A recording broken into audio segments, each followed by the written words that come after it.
Hello मेरे प्यारे बच्चों, आपका हमारे इस क्लास 11th की केमिस्ट्री क्लास में स्वागत है। देखिए, आज हम नया लेसन स्टार्ट करने वाले हैं। आज हमारा जो नया लेसन है तत्वों का वर्गीकरण तथा गुणधर्मों में आवर्तिता।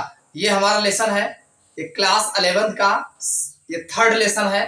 भाई, पहला लेसन तो आपका इंट्रोडक्शन था, दूसरा लेसन आपका जो है वो एटॉमिक स्ट्रक्चर था, और तीसरा लेसन जो है तत्वों का वर्गीकरण तथा गुणधर्मों की आवर्तिता।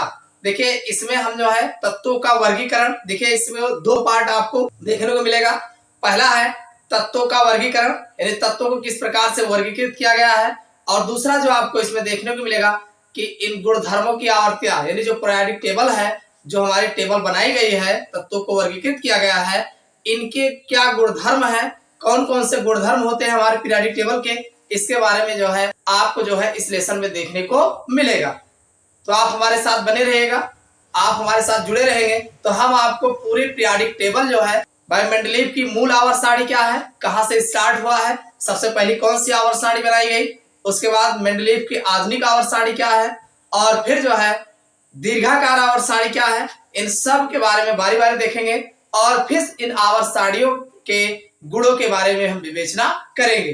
तो आज हम इस लेक्चर्स में पहला लेसन स्टार्ट करते हैं, और इसमें आज हम देखेंगे कि मेंडलीव की मूल आवर्त सारणी क्या थी, इन्होंने क्या बताए थे। भाई देखो, आवर्त सारणी के बारे में सबसे पहले अगर कोई साइंटिस्ट थे तो वो थे मेंडलीव। मेंडलीव ने सबसे पहले आवर्त नियम दिया था, और ऐसा आवर्त नियम दिया था जो सबसे पहले आवर्त सारणी जो है निर्मित की थी। और चूंकि मेंडलीव ने निर्मित किया था तो इसीलिए इसको मेंडलीव की मूल आवर्त सारणी कहते हैं। मूल क्यों का शब्द लगाया गया? मूल इसलिए लगाया गया कि इससे पहले अनेक साइंटिस्टों ने प्रयास किया था, लेकिन किसी ने तत्वों को श्रेणीबद्ध या क्रमबद्ध नहीं कर पाए थे। लेकिन मेंडलीव ऐसे थे कि उस समय जो तत्व खोजे गए थे उनको एक आवर्त सारणी के रूप में वर्गीकृत किया था। इससे पहले किसी और साइंटिस्ट ने वर्गीकृत नहीं किया था, और जो वर्गीकरण दिया था फिर बाद में इसी तालिका से जो है अन्य साइंटिस्टों ने इसमें सुधार करके और फिर जो है अपनी नई आवर्त सारणी बनाई थी। तो अब चूंकि ये आवर्त सारणी सबसे पहले बनाई गई थी, इसीलिए इसको मेंडलीव की मूल आवर्त सारणी कहते हैं। इतनी बात समझ में आई? तो आज हम जानेंगे मेंडलीव ने सबसे पहली आवर्त सारणी कौन सी बनाई थी और किस नियम के हिसाब से इसको जो है मैनेज किया था। तो वीडियो के अंत तक बने रहिएगा, हम आपको अभी याद करवा देंगे। देखो, जो मेंडलीव थे, मेंडलीव ने अपना जो आवर्त नियम दिया है, तो मेंडलीव का आवर्त नियम जो है क्या था, इसके बारे में हम सबसे पहले देखेंगे। तो सन 1869 में, कौन से सन में? 1869 ईस्वी में जो है मेंडलीव ने एक नियम प्रस्तुत किया, यानी मेंडलीव ने अपना एक नियम प्रस्तुत किया जिसे मेंडलीव का आवर्त नियम कहते हैं। मेंडलीव ने 1869 में एक नियम प्रस्तुत किया जिसे मेंडलीव का आवर्त नियम कहते हैं। इतनी बात समझ में आई? अब आगे इन्होंने नियम क्या कहा, इस नियम के अनुसार, यानी किस नियम के अनुसार? मेंडलीव के नियमानुसार। तो मेंडलीव ने कौन सा नियम बताया था? देखो, मेंडलीव ने बताया कि तत्वों के भौतिक एवं रासायनिक गुण उनके परमाणु भारों के आवर्ती फलन होते हैं। भाई सीधी सी बात है, यहाँ पर सबसे पहले मेंडलीव ने जो अपना पीरियोडिक टेबल बनाया था वो परमाणु भार के बढ़ते हुए क्रम में तत्वों को रखा था। उस समय उन्होंने, मेंडलीव ने अपनी आवर्त सारणी को जो है परमाणु भार के बढ़ते हुए क्रम में रख करके जो है आवर्त सारणी बनाई थी। तो वही कहा गया कि जो तत्वों का भौतिक एवं रासायनिक गुण होता है, यानी किसी भी तत्व का जो भौतिक एवं रासायनिक गुण होता है वो परमाणु भार के आवर्ती फलन होता है। सीधी सी बात है, उस समय जो है परमाणु क्रमांक के बारे में उतनी चर्चाएं नहीं थी उस समय जो है, तो उस समय केवल परमाणु भार के बारे में ज्यादा जानकारी थी। तो परमाणु भार को जो है मूल तत्व का मूल गुण जो है परमाणु भार को मान करके आवर्त सारणी बनाई थी, और इसीलिए कहा गया कि तत्वों का जो भौतिक एवं रासायनिक गुण होता है वो परमाणु भार के आवर्ती फलन होता है। ये मेंडलीव ने बताया। कि मेंडलीव ने कहा, भाई उनके अनुसार ये था कि अर्थात अगर तत्वों को हम परमाणु भार के बढ़ते हुए क्रम में रखते हैं, अगर हम तत्वों को टेबल में परमाणु भार के बढ़ते हुए क्रम में रखते हैं तो एक नियमित अंतर के बाद नियमित गुण वाले तत्व जो है एक नियमित अंतर के बाद आते रहते हैं। भाई समान गुणों वाले तत्व, समान गुण वाले तत्व मतलब जैसे जो गुण इनका है इसके बगल वाला इससे रिलेटेड होगा तो उससे रिलेटेड अगला वाला होगा। अगर हम परमाणु भार को के बढ़ते हुए क्रम में तत्वों को रखते हैं तो समान गुण वाले तत्व एक नियमित अंतर के बाद आते रहते हैं। यही मेंडलीव का मूल आवर्त नियम था, जो तत्वों को उनके परमाणु भार के क्रम में रख करके बनाया था। समझ में आ गई मेंडलीव की आवर्त सारणी। देखो, जो मेंडलीव की आवर्त सारणी थी, इन्होंने अपने आवर्त सारणी में 12 क्षैतिज पंक्तियां थी, यानी इनकी आवर्त सारणी में 12 क्षैतिज पंक्तियां थी और 8 जो है ऊर्ध्वाधर कॉलम थे। बात समझ में आई? यानी जो मेंडलीव की आवर्त सारणी थी, 12 जो है क्षैतिज पंक्तियां थी। ये क्षैतिज पंक्तियां क्या होती हैं?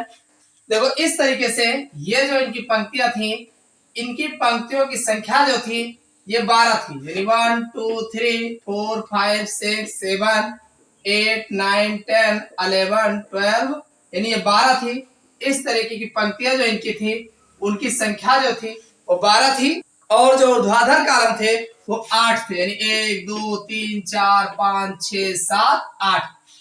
तो इस तरीके से 12 क्षैतिज पंक्तियां और 8 ऊर्ध्वाधर कॉलम बना करके मेंडलीव ने अपनी मूल आवर्त सारणी का निर्माण किया था और तत्वों को उनके परमाणु भार के बढ़ते हुए क्रम में रखे थे। तो उस समय जो है मौके पर 63 तत्व ज्ञात थे।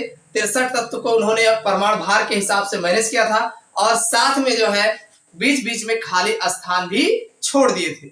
इतनी बात समझ में आई?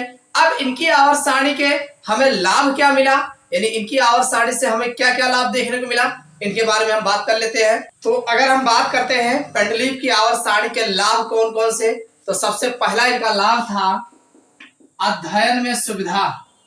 अध्ययन में सुविधा। भाई, जो मेंडलीव की आवर्त सारणी इन्होंने बनाई थी, ये तत्वों को अध्ययन करने में सुविधा जो थी, यानी इनके द्वारा जो है तत्वों को अध्ययन करने में सुविधा थी। कैसे अध्ययन करने में सुविधा थी? देखो, इन्होंने जो है अपनी आवर्त सारणी में वर्ग, हर एक वर्ग अलग अलग बनाया है और एक वर्ग का लक्षण अगर आप याद कर लेते हैं, यानी 8 वर्ग जैसे मान लीजिए इन्होंने बनाया है, तो हर वर्ग का अपना एक विशिष्ट लक्षण होता है। यानी इन्होंने जितने भी एलिमेंट्स थे इन्होंने टेबल में रख दिया, तो टेबल का हर एक वर्ग जो होता है वो अपना एक विशिष्ट लक्षण रखता है। कुल मिला के एक वर्ग में जितने भी तत्व होते, अगर एक वर्ग का लक्षण आपको ज्ञात हो जाए तो इस तरीके से उसमें उपस्थित सभी तत्व के बारे में आप जानकारी प्राप्त कर सकते हैं। तो इस तरीके से 8 वर्ग इन्होंने दिया था, तो 8 वर्ग के बारे में अगर आप जानकारी कर लेते हैं तो आपको सभी तत्वों के बारे में जानकारी प्राप्त हो जाती है। तो इस तरीके से मेंडलीव की आवर्त सारणी से तत्वों के अध्ययन में सुविधा में भी सहायक सिद्ध हुआ। पहली बात तो क्लियर हो गई होगी। और दूसरा इनका जो लाभ था, नए तत्वों की खोज। नए तत्वों की खोज। ध्यान सुनिएगा भाई, जो मेंडलीव थे, मेंडलीव जब अपनी पीरियोडिक टेबल बना रहे थे, आवर्त सारणी बना रहे थे, तो उस समय इन्होंने बीच बीच में जो है खाली स्थान छोड़ दिया था। मेंडलीव जो थे जब टेबल बना रहे थे तो उस समय बीच बीच में खाली स्थान छोड़ दिया था और भविष्यवाणी कर दी थी कि जब कभी ये खोजे जाएंगे तब ये यहाँ पर रखे जाएंगे। तो खाली स्थान छोड़ दिया भाई, वो एक नियमित गुण वाले तत्वों को एक नियमित क्रम में रख रहे थे। अब पता चला कि उसके बगल वाला गुण वाला नहीं मिला, तो उन्होंने स्थान छोड़ के अगला रख दिया। तो अब उन्होंने कहा कि जब ये कभी खोजे जाएंगे तब रखे जाएंगे। तो अब जब बाद में भाई कोई जगह अगर खाली है तो उससे पूछा गया भाई क्यों खाली है, तो बताया गया कि जब इन दोनों से रिलेटेड कोई गुण वाला मिलेगा तब रखा जाएगा। तो लोग क्या किए, उन दोनों से रिलेटेड गुण वाले एलिमेंट्स को ढूंढना स्टार्ट कर दिए। अगर वो खाली स्थान न छोड़ते तो कोई नया तत्व कहां से खोजता। तो इसीलिए मेंडलीव की जो आवर्त सारणी थी वो नए तत्वों की खोज में भी सहायक सिद्ध हुई। दूसरा भी समझ में आ गया होगा। और तीसरा था संयोजकता में संशोधन। यानी इनकी आवर्त सारणी की जो तीसरी बड़ी बात थी, संयोजकता में संशोधन। देखो, मेंडलीव जो थे इन्होंने परमाणु भार के हिसाब से अपने पीरियोडिक टेबल में रखा था, तो किसी किसी तत्व की संयोजकता जो है कुछ और ही माना जाता था और इन्होंने कुछ और ही जगह पे रख दिया। तो बाद में पता चला कि ठीक से जब निरीक्षण किया गया तो पता चला कि उसकी सही संयोजकता जो मेंडलीव ने अपनी पीरियोडिक टेबल में रखा था वही हुआ। तो इससे ये भी पता चलता है कि मेंडलीव की आवर्त सारणी जो है तत्वों की सही संयोजकता ज्ञात करने में भी सहायक सिद्ध। अब मेंडलीव की जो आवर्त सारणी है वो एक दूसरे में तत्वों के सह संबंध को भी स्थापित करता है और एक दूसरे में विभेद को भी बताता है। तो ये मेंडलीव की आवर्त सारणी के कुछ विशेषताएं थी, कुछ लक्षण थे। उम्मीद करता हूँ आपको समझ में आया होगा। अगर समझ में आ गया हो तो कमेंट करके जरूर बताइएगा। अगले दिन हम जो है मेंडलीव की आधुनिक आवर्त सारणी के बारे में हम चर्चा करेंगे। इस क्लास में बस इतना ही।